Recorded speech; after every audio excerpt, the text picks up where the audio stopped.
we're going to have questions from our committee there, Councillor. And I'll put you down to speak. Councillor Matlow, you were down to speak first, though. Councillor Kelly. Sorry, Mr. Chair. Sorry, just to clarify, so we're asking questions on 2 and 3? Yes. Yes. Thank you. Yes, we are. Yes, we are. Go ahead, Councillor. Okay. Yeah. I'll get you started. Is this the same sort of proposal as the one that we went through a few years ago? No, the one you went through, which I'm not sure which one you're referring to, the one that chose Kiwanis four and a half years ago, or the one a year ago? The decision that reconfirmed Kiwanis as the operator of Casa Loma and left it up to the new board to choose the entrepreneurial partner to help it generate the revenues that we were all expecting of a reinvigorated Casa Loma, which turned out to be, frankly, a bust.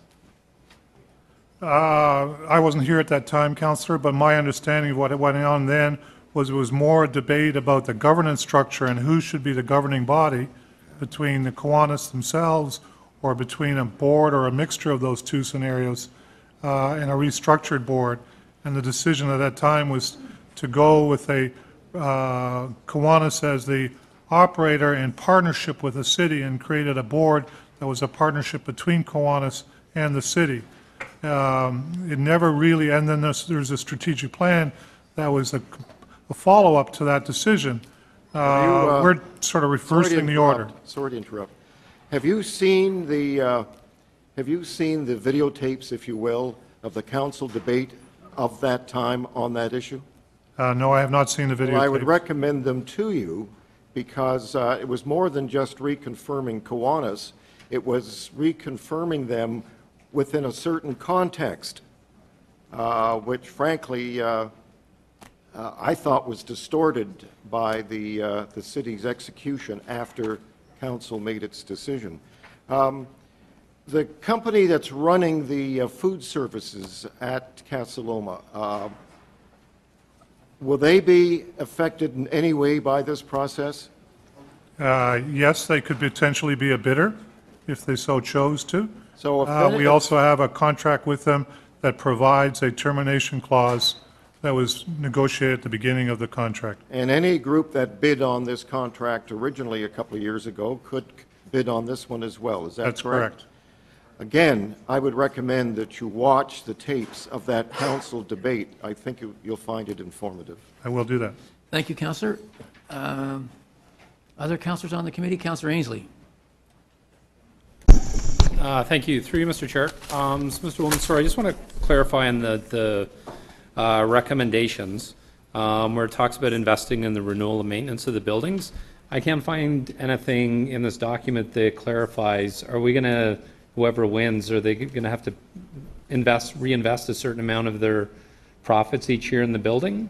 So part of the negotiations and part of the terms of the RFP request will be to ask any potential advocate that's bidding to state what they would do with respect to capital expenditures in the council and factor that into their financial model.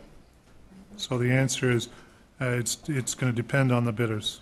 Okay, but that's not going to be a stipulation in the RFP that they have to make a commitment to reinvest like 10% of their profits or 15% on an annual basis during the length of the contract. We will make it clear that the financial benefits to the city will be a key criteria in evaluating the RFP. So we won't specify any particular level.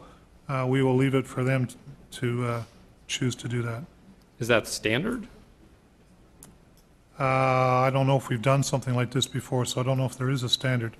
Okay, but why wouldn't we have that in the RFP? But pick a level? I don't know what level to use. I'd rather let them offer. This is a traditional sort of negotiation that you would do. I would rather they put their first offer on the table than us put what we would want put on the table.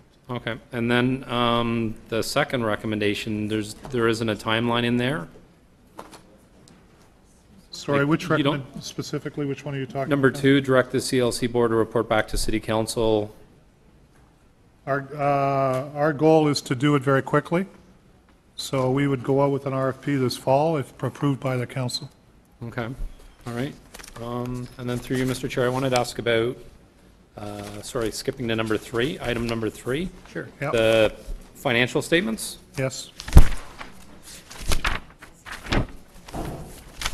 Sorry, have you got it? I do have them here. Okay.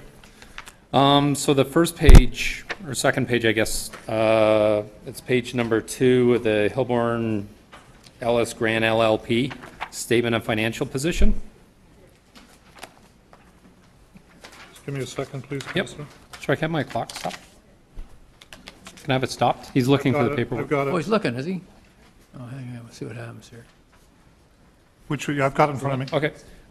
So on the, under financial assets, accounts receivable, Yep. I'm trying to understand what the 84,507 is.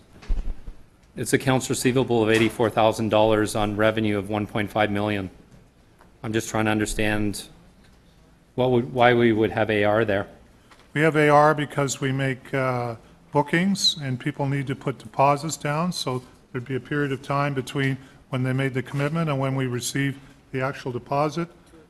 The tour groups make bookings, so we have a number of situations where we invoice clients. Also, we run events and we incur costs. We have to bill people to recoup those costs, so combination of all of those. $84,000 on $1 million plus in operations is a very low AR. Okay. And then on the next page, so under revenue for cafeteria, you have the gift shop. So they have expenditures of $160,000, and they only have revenue of $167,000 on $160,000 in expenditures. To me, that would seem that, they have a glut of inventory, and I don't know how well the gift shop gets managed. It's been a problem for a long time, and it's hopefully one that'll be fixed in this process. Okay. And my next question I had was under administration and finance on the same page, Mr. Williams. Yep. I'm trying to figure out, how does administration and finance, they picked up $102,000 in revenue? So we have amount, we rent out what's called the chauffeur's residence. We do a number of other short-term rentals of some of the space we have there. That's where the revenue comes from. But it gets put under administration and finance? Well, we roll things up. It's run by that group, so we put the revenue under that group. Last question, Counselor. Okay. And then the same page, revenue, catering, and cafeteria. And then when you get down to expenditures, it's just catering. So is the cafeteria revenue lumped under catering?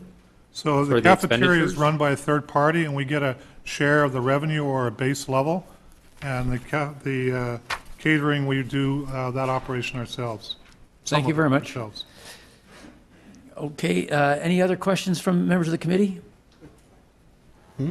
Okay, seeing none, we'll go to speakers, and we're going to go to speakers that aren't on the committee. The first one I have is Councillor Matlow, then Councillor Mahal. Go ahead, Councillor. Thank you, Mr. Chair. Well, I'm very proud to be the local councillor for the castle itself. There are about 4 other properties adjacent to the castle that lie right across Spadina in Councillor Mahevick's ward. And while I'm the local councillor, I'm very cognizant, as we all are, that Councillor Mahevick's residents are closer to the castle and have a lot at stake as to its future and care very much about it. So Councillor Mahevick's voice, I believe, is principal and incredibly important in this conversation, along with the history that he has advocating for the castle and its adjacent properties. I think that this report is a good report. I think that this report, essentially, the way that I'm inferring it, is not prescribing us to any one outcome, but it's validating the fact that for far too many years we've not utilized the castle and the properties as well as we could.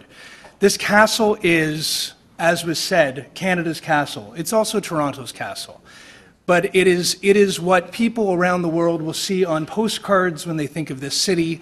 This is an iconic landmark that really does reflect a lot of Toronto's history, and something that we value as very important to us. And it's something that should be used so much better. It should be a place of grandeur. There should not be air conditioners just clicking away in the middle of the hallways. They should be chandeliers.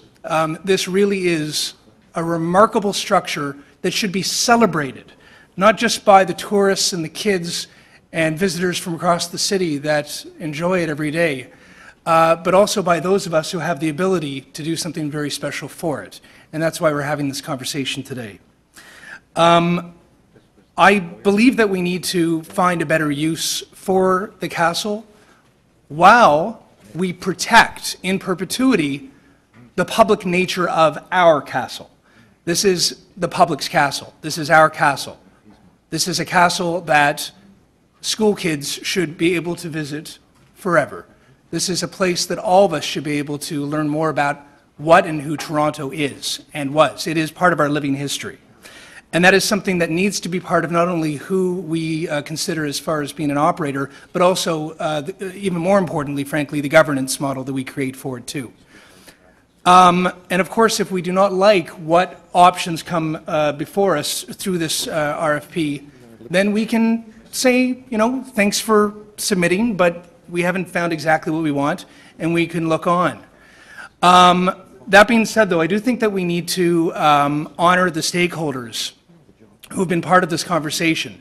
And I know that Councillor Mihevc will be suggesting some ideas on how to make sure that we do that, and I think that we need to be open to his ideas. And certainly if there needs to be at least one more effort to go back to the stakeholders that have been part of this discussion, including the public at large, I think it's worth it because, again, it's our castle, it's their castle. Collectively, we have a lot at stake together. Ultimately, though, the revenue issue, I mean, it's great that we bring in roughly $1 million, but that is really a speck of what we should be bringing in, and we all know it, and we need to do something better. The status quo isn't good enough. The repairs adding up to over $20 million really is our principal need. It's not the operating so much, it's the capital needs. But beyond that, I think that, you know, as a city that needs more money for heritage in general, I think that we need to be more creative as how we use our museums, our castle, all of our heritage structures throughout the city, and make them sustaining in perpetuity. So I just want to thank staff and the consultants very much for the hard work that you've done on putting together a proposal that may, I believe, be a first strong step towards a larger discussion that we're going to have as a council. And I just want to thank all of you who have been, we use the term stakeholder, but really people with a deep personal and passionate interest in this incredibly iconic structure for really seeing this conversation through. And ultimately, I look forward to Casa Loma not being that place that we remember as being that wonderful place we visited when we were kids, but a place that our children will be able to visit and say, wow, this is so much better than even you remembered, Mom and Dad. And that's what I'd like to see for our future. So thank you very much for the work you've done. And I also want to thank Eva and everybody for the competent work that you're doing to revitalize our beloved castle. Thank you. Thank you, Councillor.